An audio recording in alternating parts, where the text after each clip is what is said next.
Olá pessoal, eu sou a Cristiane Sena do canal 50 Mais com Cris e hoje eu quero dividir com vocês essa minha história com a espiritualidade. Hoje eu vou pedir um pouquinho de perdão para vocês, que a gente está tendo uma construção aqui pertinho de casa, então de vez em quando vai fazer uns barulhos, tá bom? Mas vamos lá.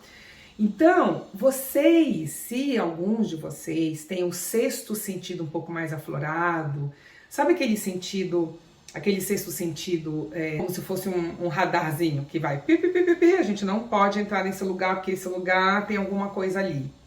Ou então quando você encontra uma pessoa pela primeira vez e você olha para a pessoa e você sente que alguma coisa tem de errado, tem uma energia que não bate, ou até mesmo o contrário, né, gente?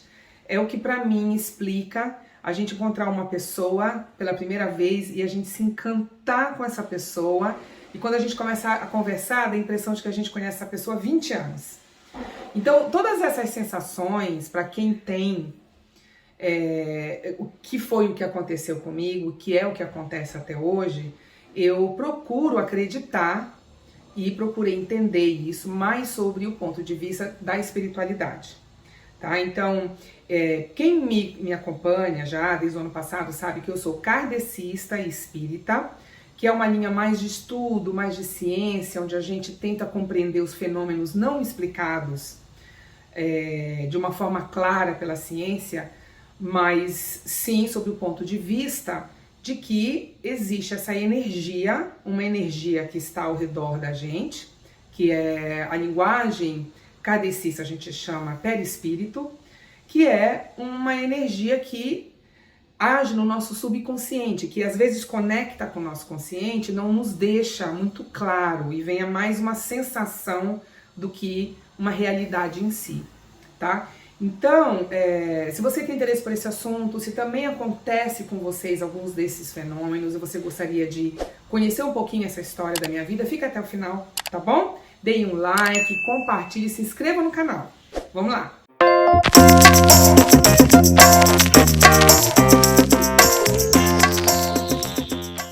Eu vou começar então falando, pessoal, sobre a adolescência. Eu devia ter uns 14 para 16 anos por aí, foi quando eu comecei a ouvir vozes. E as vozes eram assim, chamando o meu nome. Era só isso. Então, às vezes eu tava andando na rua com algum colega, né, batendo um papo, aí eu via Cris, Cris, e eu olhava para trás assim. Era uma voz tão clara que me fazia virar para trás para saber quem era que estava me chamando. Eu tive déjà vus. Déjà vus, para quem não conhece, é uma expressão em francês que quer dizer já visto. O déjà vu ele tem duas explicações, nenhuma delas é certa 100%. Os psicólogos falam que é, na verdade, uma conexão do nosso inconsciente com o consciente, que de vez em quando acontece, quando a gente está num momento de estresse, ou quando a gente está passando por alguma fase com muita emoção. E normalmente acontece entre 15 a 25 anos de idade do ser humano, esses déjà vus. Não se sabe em que momento isso acontece.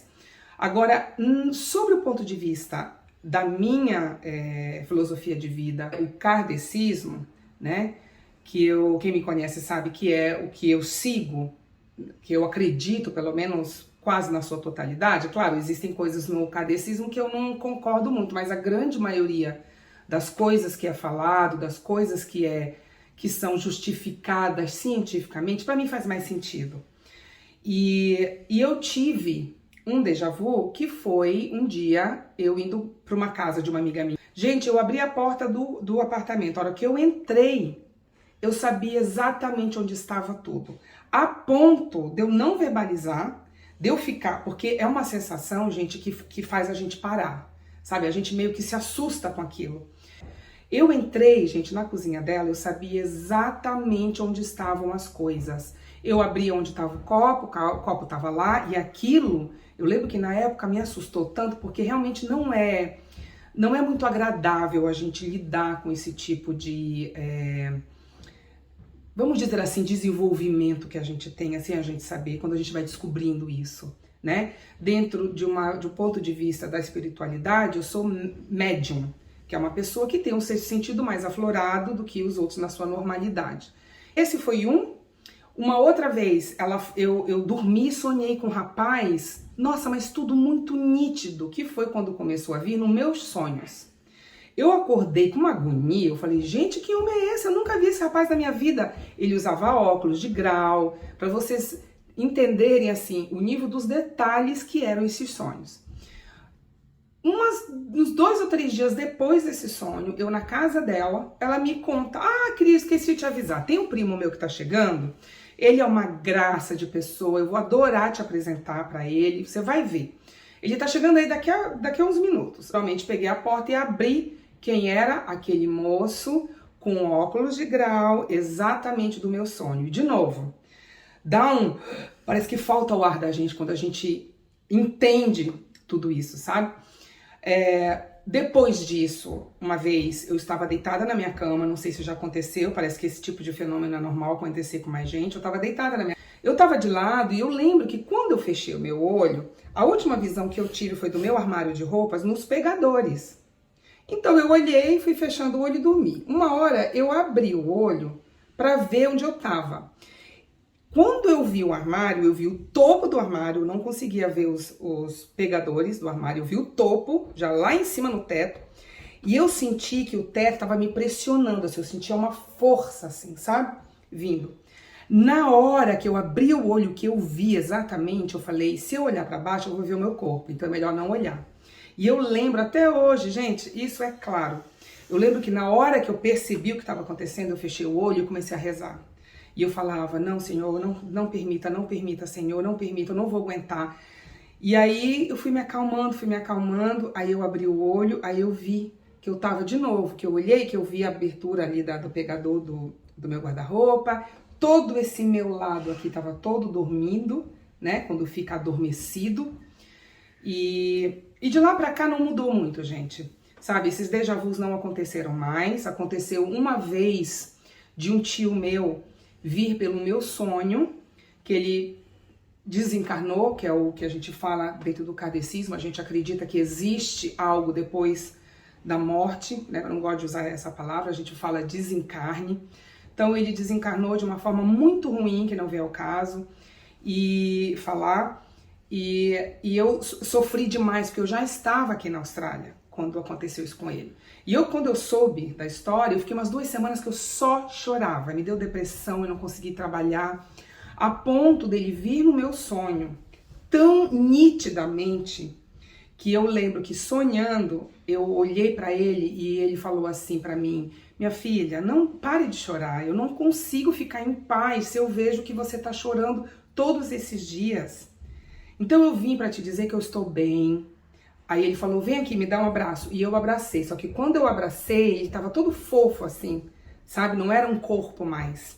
Assim, a matéria não era corpo mais. Aí ele falou assim, eu só não sou a mesma pessoa como você tá vendo, mas eu estou bem, eu estou muito bem, eu quero que você pare de chorar, porque eu não consigo te ver desse jeito. Nós éramos muito próximos, sabe? Assim, era um tio muito querido meu. Hoje eu já consigo falar. Há um tempo atrás eu nem conseguia falar muito sobre ele. E aí, pessoal, para terminar, tudo isso que acontece comigo, que de vez em quando ainda vem no meu sonho algumas coisas, eu não consigo, por exemplo, dar a mão para cumprimentar uma pessoa, porque se eu aperto muito da mão, a pessoa tem alguma energia ruim, eu sinto no meu estômago. Então é uma coisa que eu evito muito, eu gosto muito de abraçar e dar beijinho no rosto, porque, engraçado, eu não tenho conexão com isso. Agora, pegar a mão eu evito. Quem me conhece sabe que quando me apresenta alguém eu já vou direto para abraçar, porque se eu pego na mão da pessoa que eu acabei de conhecer, coisas podem acontecer. E aí, na época, né, que tudo isso aconteceu, que aflorou mais a minha adolescência, minha mãe e eu achávamos que eu tava louca, que eu tava começando a ouvir coisas, daqui a pouco eu começar a ver coisas. Me levou para um psicólogo. O psicólogo falou que não achava nada demais, e aí uma amiga nossa, que eu não me lembro quem foi, que comentou que ela era kardecista e falou, olha, se vocês quiserem conhecer um dia, virem, para vocês entenderem como é que funciona isso, de repente a Cris é médium, que o que é ser médium? É ter uma sensibilidade mais aflorada. A gente pode, junto com os kardecistas, procurar ajudar, e aí é que vem, né, o que faz mais sentido para mim. Em que ajuda é essa que a gente faz? A gente consegue se conectar com energias de pessoas que sofreram um acidente de carro e desencarnaram sem estarem preparadas. e normalmente essa energia fica por um tempo. E nós, mediúnicos, a gente consegue sentir a ponto de ouvir a pessoa, conversar com a pessoa.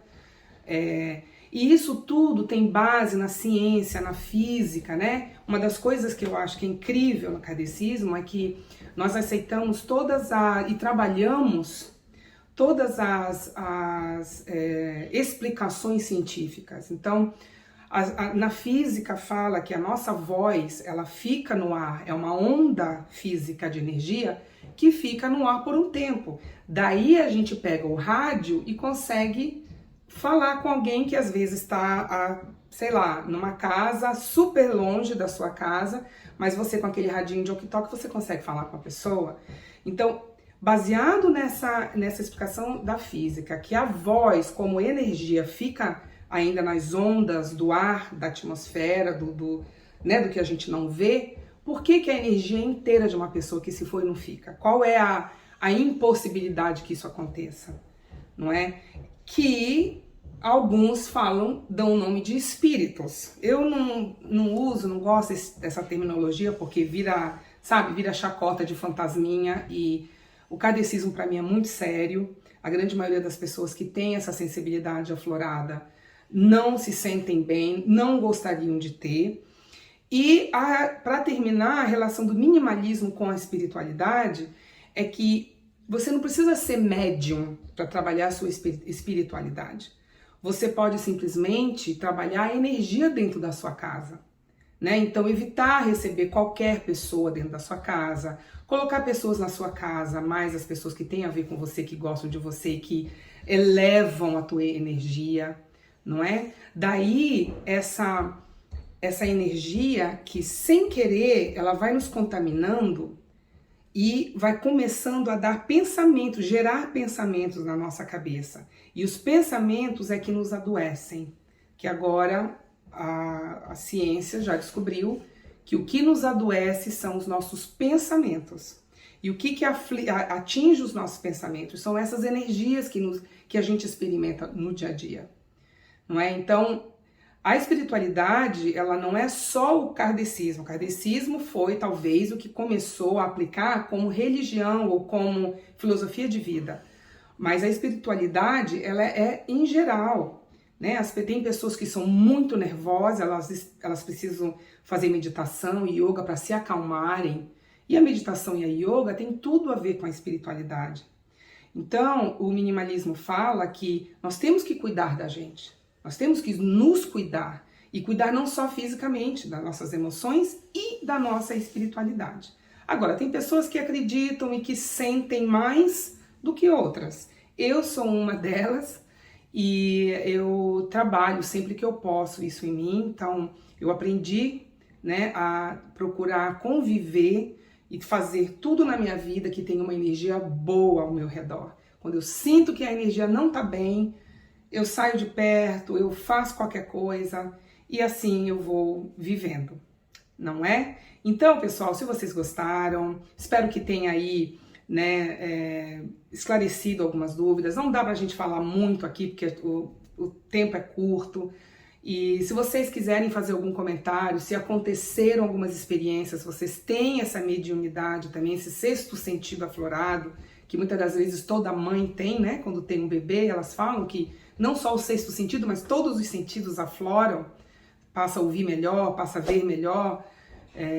Então, coloquem aí nos comentários que eu vou adorar saber, tá bom? Gente, um beijo e até o próximo vídeo. Tchau!